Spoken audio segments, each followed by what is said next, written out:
The render status panel has been expanded to display much more information at render time than in previous versions of LightWave. More information in the render status panel means more assurance for you during the rendering process. Let's take a look at the old and new render status panel. I'm going to bring up this image showing the old render status panel, and if I hit F9 to do a test render, we can see the new status panel.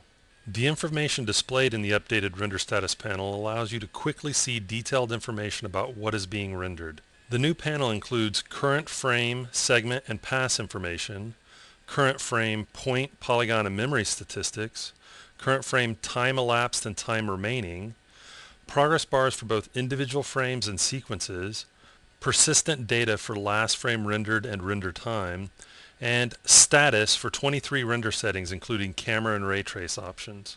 Since we did an F9 render, that only renders one frame, so we only got a progress bar showing one frame. But let's close this down, and we'll go ahead and close down the old panel. We don't need that anymore. And I'm going to do an F10, which will render a sequence. And as it's rendering, we can see it's just blipping by on the progress bar for the individual frame. But we can also see over here to the right, it's the progress bar for the entire sequence. So it allows us to get an idea of how long it's taking for each frame, the last rendered frame, and the last render time for that frame. We also get an estimate for how long the entire sequence is going to take to render. And right now we can currently see that it's at 75%. We'll go ahead and stop that. Let's take a look at how the point and polygon information on the render status panel can be used. In this scene I have this sub-D object here, this ring, and I've got a null object. And if we go over to the object properties for this object, I've set the render subpatch level on the adaptive pixel subdivision settings to per polygon level.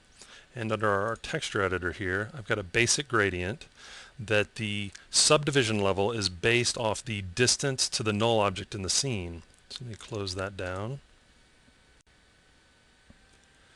My null object starts off in the center of the scene, so it's basically in the center of this ring, and then moves away from the center so that it's closer to just this edge and farther away from this edge, and it'll go back and forth. It's kind of ping-ponging here.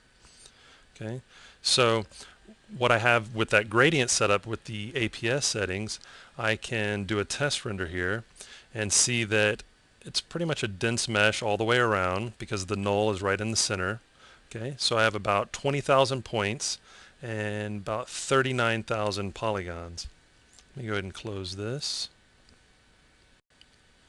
We'll jump over here to frame 10 where the null object is right in front of this ring, and let's do an F9 render.